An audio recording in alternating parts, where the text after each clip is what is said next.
I'm Charlie George and you're watching GoonerTube. Now, Arsene Wenger just celebrated his 71st birthday. He's got a book out. He's doing his rounds with everything. But we know, and you know, that he spent 22 years at Arsenal Football Club. And during that time, he signed some absolutely fantastic players. He unearthed some gems and he signed some real mercenaries, as we like to call them, who came and did a job at the club.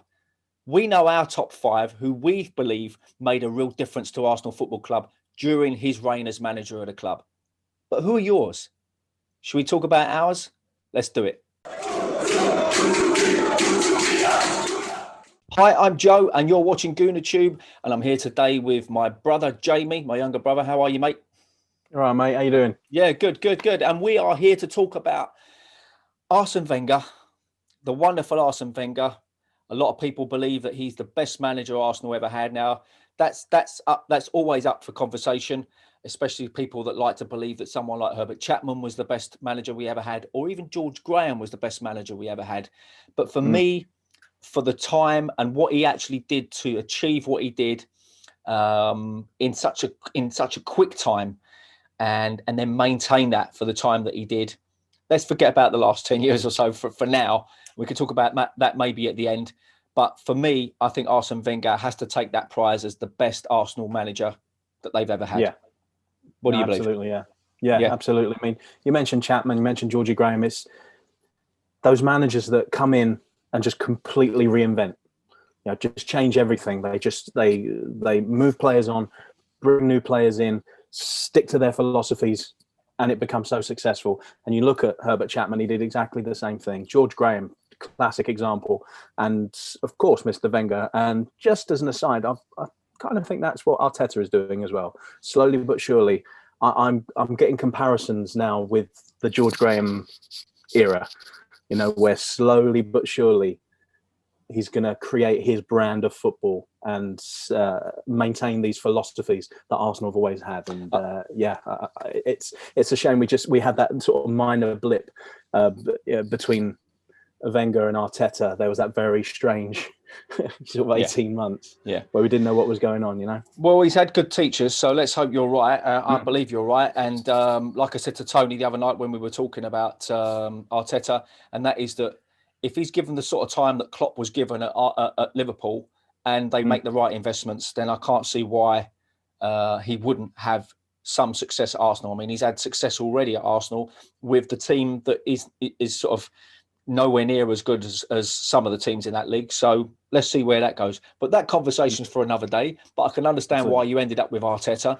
But what we're here to talk about today is the comparisons. It's a comparison. Oh, of course.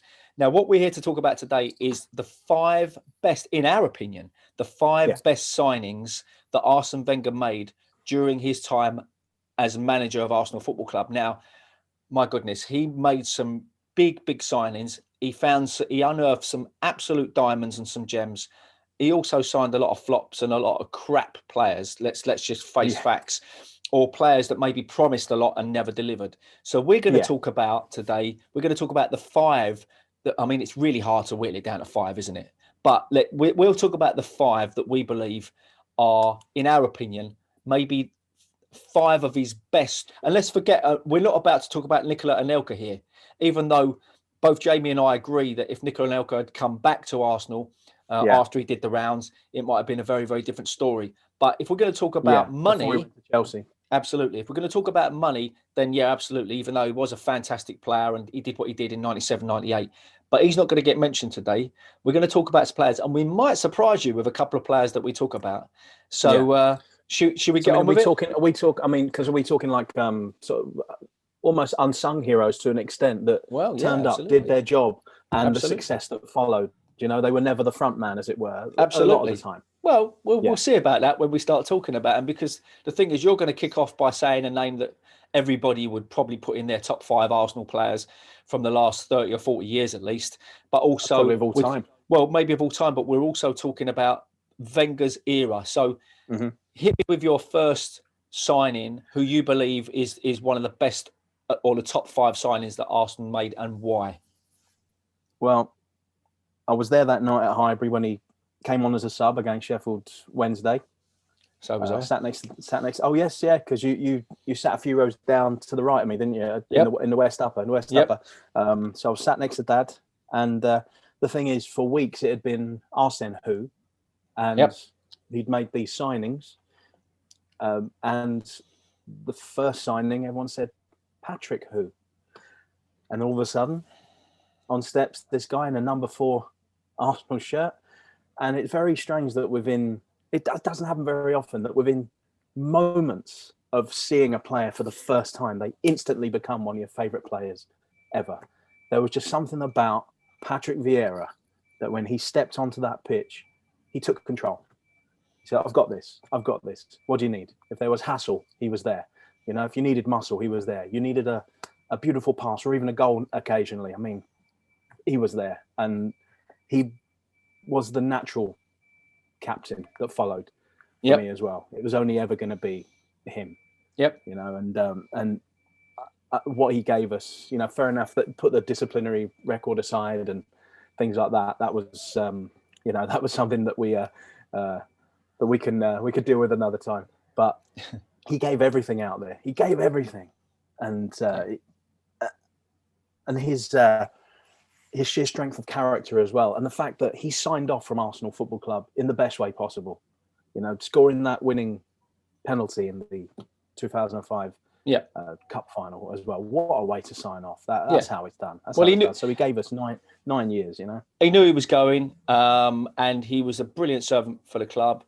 And he epitomised what Tony Adams said, and that is that, play for the badge, play for the name on the front, and people will remember the name on the back. And everybody that is anybody that watched Arsenal over the years will know how much Patrick Vieira brought to the club. And not only that, think of, say, the 91 league championship winning team, and say the 93 league double cup and FA Cup double cup. The centre midfielders we had then, when that transition of Mickey Thomas leaving the club and Rocky Rocastle, fair enough, Rocky played a lot on the right, but Rocastle leaving the club, and then all of a sudden we had a new age where George was bringing in a couple of the kids as well, where he brought in Ian Selly, who I think was very underrated, actually. I did like Ian Selly, and David Hillier and Steve Morrow, who'd been with us for a while. And of course, Stevie Morrow scored a winning goal in the cup final, therefore remember that. instant legendary status. And then Tony Adams smashed his arm to bits. Yeah. Oh, indeed, yeah. And actually, that's on topic that the night that Patrick Vieira made his debut for Arsenal, our dad went to work that night and fell down the stairs and broke his arm. And dislocated his elbow. He did, yes. He did. My goodness. Yeah, less said about that, the better. So when we speak of Vieira, whenever I speak of Vieira with Dad and the debut comes up, he had a slightly different night. Yes, to pretty much everyone else in that stadium. It tailed off, unfortunately, for Dad. It was all right for us, but unfortunately, Dad didn't have the slick feet of Vieira, and that's why he fell down the stairs. The old sod. But there you go. That's a story for another day. Right, thanks for that. And I fully agree with you on the Vieira thing and what he brought to the club. I'm sure everybody out there we're whetting people's appetites out there and thinking, who's going to be the next one? Well, I'm going to go on. You're going to say something. I was just going to say, and also, has there been a better chant than Vieira's? There's a couple that are up absolutely. there. No, yeah. It sends chills. Sends chills. And the fact that it was adapted for Lucas Torreira as well. Yeah. I was a little reluctant because for me that song is sacred.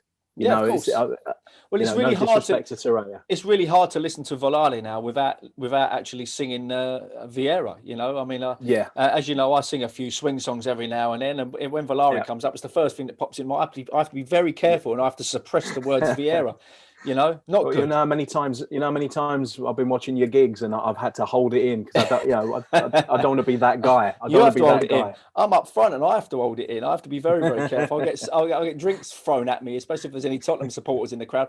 Well, that's for another day. People are going, what does he do? So right, I'm going to hit you with a second one now, and I don't know if you're going to be slightly shocked, really surprised, or infuriated, right? But I'll prepare my face muscles for shock. There's a reason why I'm going to say this guy's name, right? And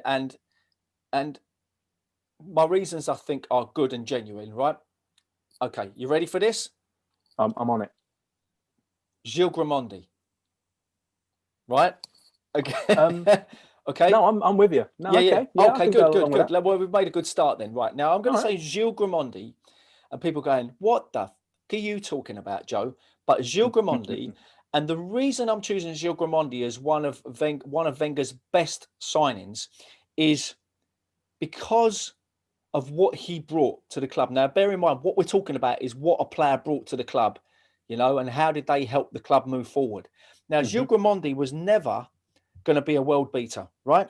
He was never going to on his own win things for the club, you know, a la Thierry Henry, that sort of thing. He was brought in by Wenger because he was a strong, solid utility player who could play in defence or in midfield.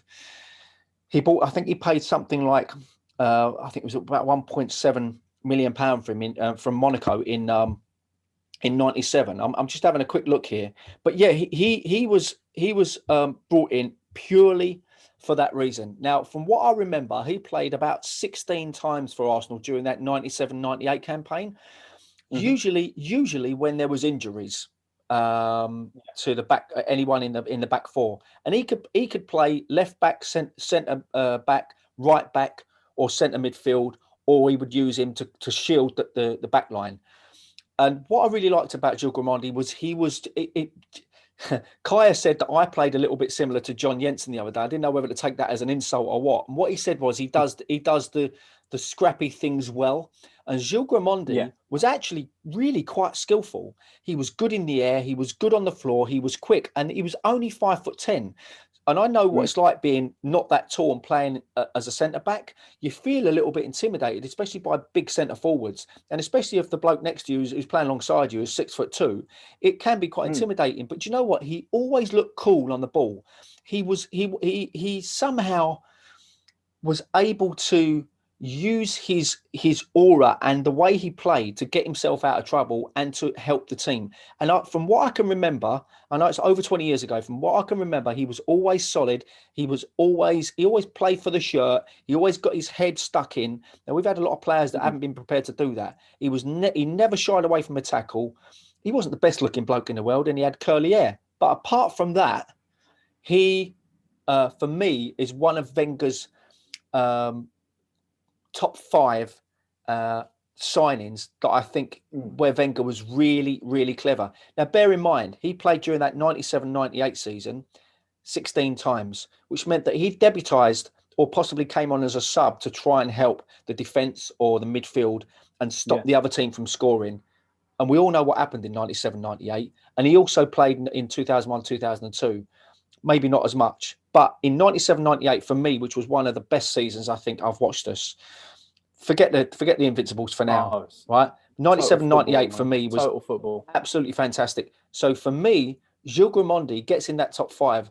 And I'm going to send this to Gilles Grimandi if he's got a Twitter feed, because I think he deserves a place in that top 5. Now, I've got to have people spitting at their phones and their computer screens now. Tell me why you don't think Gilles Grimandi deserves, because of the work rate he put in and for the player he was, even though he was always going to be a second tier player. But if it wasn't for the likes of Gilles Grimandi, I don't know if we'd have won a double that year.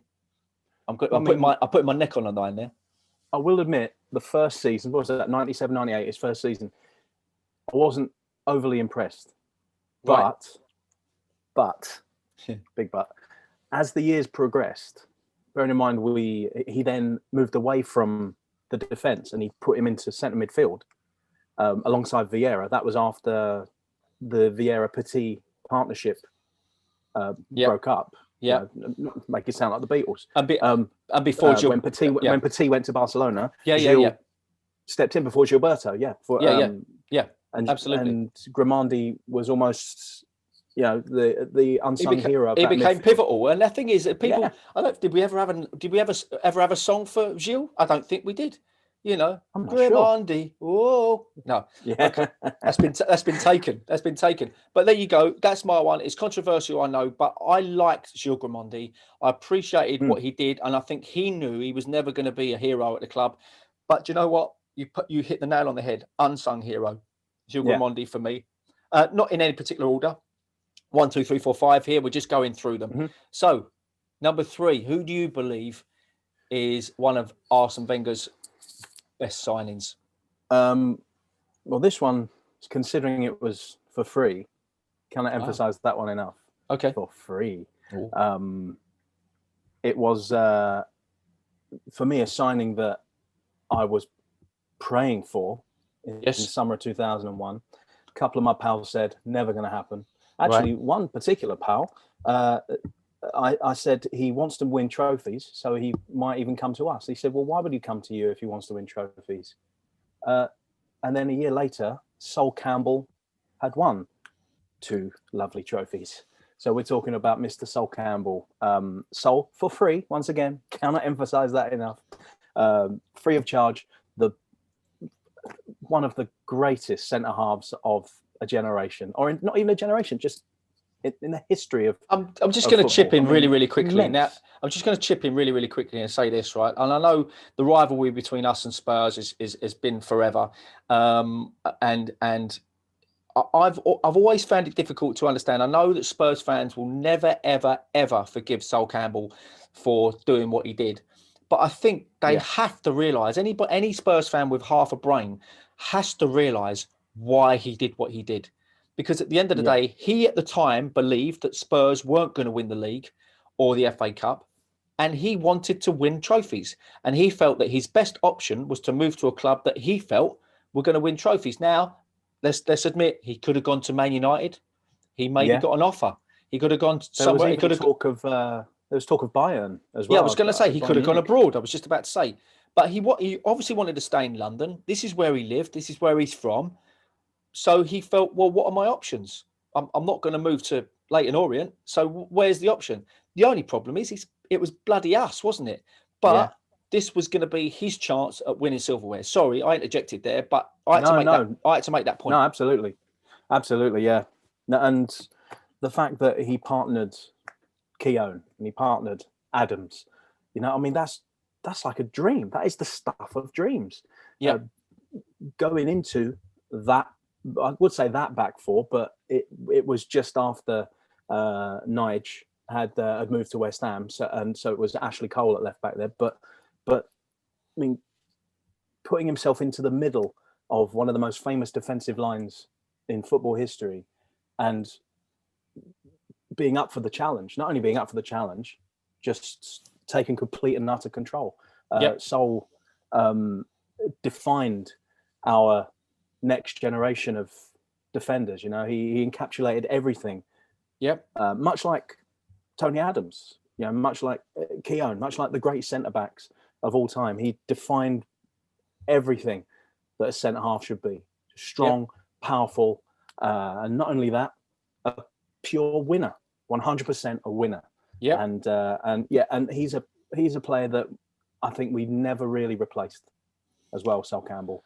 Well, no, unfortunately, he was out on his own as far as his defensive skills and that siege mentality that he had. And there were times when you think to yourself, who would we want at the back there at a time when we were really under attack by teams? And Sol he epitomised the real sort of digging your heels in, that trench mentality, the siege mentality, and Sol was absolutely fantastic. I mean, he was part of a brilliant side that did what they did, but you got to admit that he played a massive and integral part in the reason why we won the trophies that we won at the time.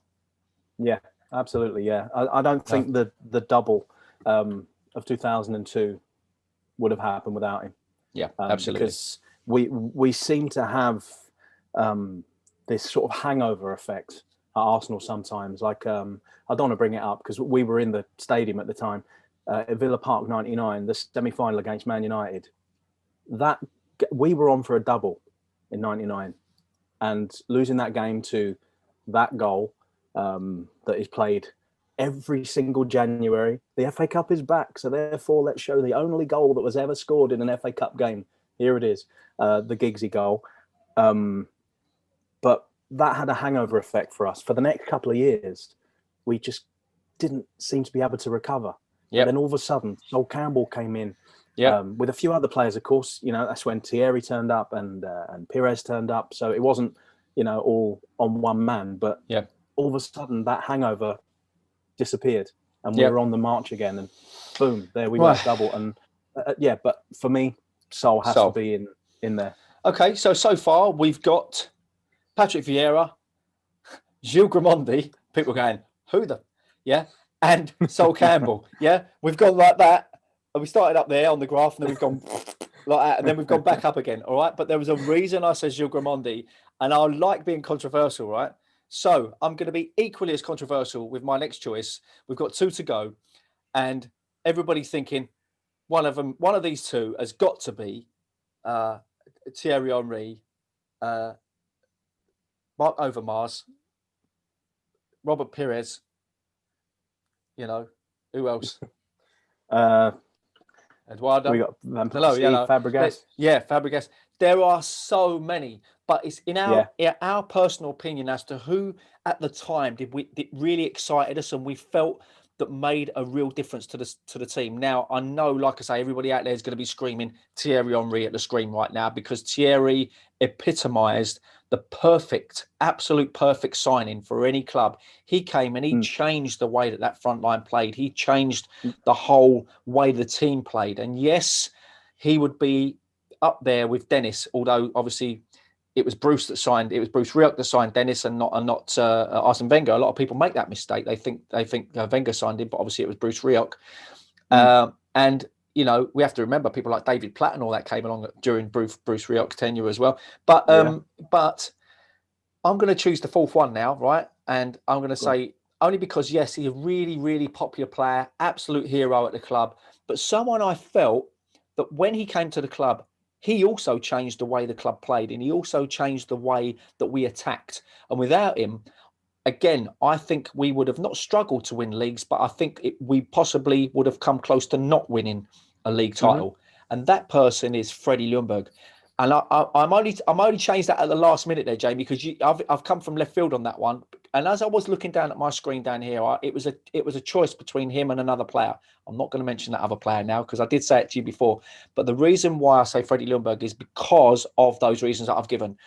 That man brought so many options to that team. Now, Thierry could score goals for fun on his own from any angle at any time. So, yes, he was a fantastic player and probably one of the best top 2 or 3 players at the club that we've ever had, unless you go back and watch the Boy Bastin video that you did with Kaya, and then you'll find out that obviously the Boy Bastin, if only video was available then, how much fun people would have had. But that's besides the point. Yes, Thierry. But for me, Freddie added a dimension to the midfield. He could hold, he could run, he could, he scurried about, he got on people's nerves. He played off the shoulder of midfielders, off the shoulder of defenders. He could run in from behind, from the wing, from the back. And he never stood for any nonsense. And he scored some absolutely fantastic goals. So for me, Freddie has got to be in there as one of Arsene Wenger's best signings for that reason. Now he cost, and when you think about it, for the time in '98, he cost £3 million. He cost, right? From where did he come Hampstead? From? Yeah, Hampstead. And so for me, I think he epitomised the running that running midfielder that Arsenal so desperately needed at the time. And he just came and he had his red hair, and after a while, and he looked the part. Everybody loved him. We had a song for him straight away, so he obviously just became a hero really, really straight away. And he always gave 110% for the club. I was really sorry when he left, but he had 8.5, 9 years at the club, and he was absolutely fantastic. I really love Freddie, and everybody does love Freddie. We love you, Freddie. Just going to say that's got to be up there with the Vieira song, Yes. with like the Thierry Henry song, the We Got Dennis Bergkamp, but there was always one person who started it, and that's one of my fondest memories of Highbury. Or all it takes is one person at the back to go da da Yeah, I know. And all of a sudden, and we all start going, and then it all starts happening.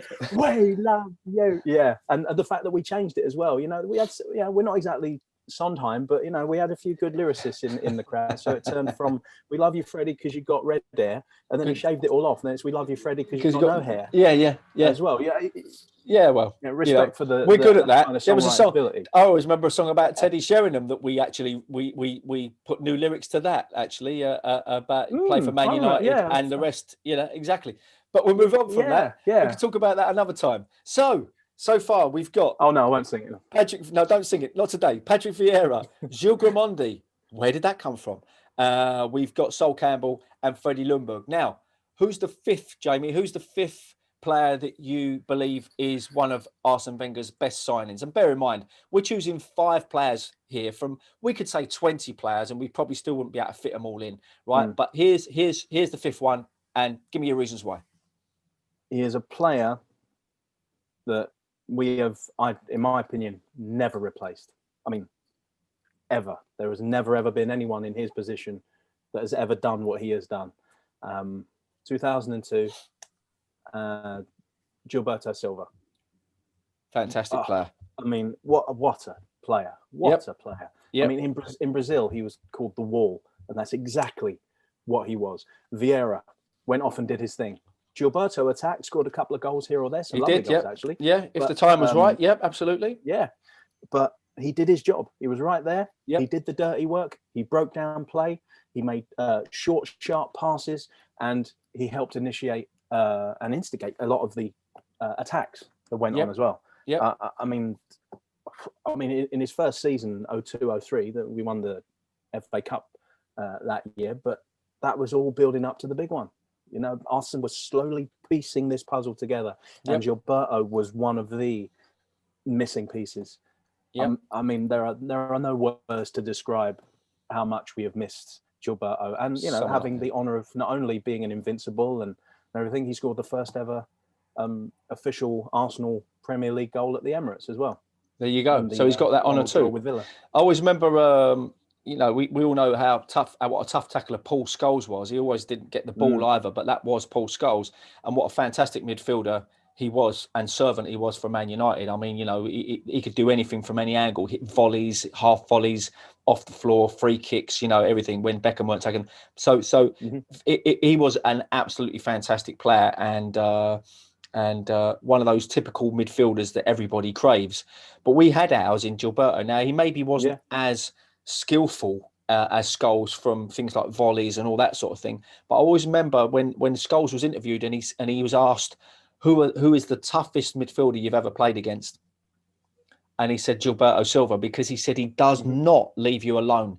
He just keeps on and on and on. He's like a terrier biting at your ankles all the time. You've got to keep moving because if you stay too still too long, he's hitting you straight away, bang, every single time, But the thing is about him, he kind of had this thing where he would disguise those sort of tackles that could be deemed to be a foul. He disguised them in a way to make them look like a really good tackle, but he was just really, really good. And he had that Brazilian flair as well, didn't he?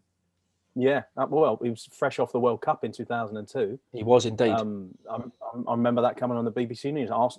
They didn't say his name first. They said, Arsenal have signed the World Cup winner straight away. Who have we signed? Gilberto Silva. And it took me a minute. Oh, okay. Yep. The centre midfielder. Okay. Yep. I was excited. It's a new signing, a great player, but I didn't know much about him because he played for Mineiro, I believe, Atletico Mineiro. That's where we signed him from, I believe. So I didn't know much about him apart from seeing him in a Brazil shirt. And all of a sudden, that was the thing. We hadn't replaced, no disrespect to Gilles Grimandi, but Petit, I thought, Emmanuel Petit, pure class, was the perfect partner for Vieira. I thought their partnership was a proper bromance going on. No, it was. It was second to that. Absolutely. But then all of a sudden I thought we may have found the perfect partner for Vieira. Exactly. And I think that was Gilberto. He added a different dimension, and thanks for that. I agree with you in every aspect. Now, bear in mind, for everybody out there, we've chosen 5 players that we felt, and we could have gone into 10, 15 or 20 of those players. And maybe you think a couple of those are controversial. People will be commenting, hopefully. Now, if you've got any comments, you can put the comments in the comment section below. And don't forget to make sure you hit that subscribe button. That's really important to us here at GoonerTube as we're putting more and more content out. Also, give that like button a smash, as they say these days. And also hit the notification bell. That means you'll never miss any future content here at GoonerTube. Thanks, Jamie, for joining me today. I believe we could probably do another. Yeah, merci, Arsene. We could probably. Do you like my French accent? We could probably do another one. And I'll tell you when we could probably do another one. Let's do one at the end of November, because you know who's going to be 76 years old at the end of November? George Graham. George Graham. Is he really? So what we can do is we can do one around the 30th of November, maybe before. We might even hit you before with the George Graham top 5 signings of his era, and I've already got 2 in mind that I'd like to say, but I'm not going to say them. Let's do one then, or maybe we do one nearer. But we're going to be coming up with a few more bits of nostalgic content as the weeks progress into the end of October and the start of November. So look out for those, whether it's myself and Jamie, or Kaya and Jamie, or a combination of a few of us. Look out for those. It's always interesting to talk about the seasons gone by.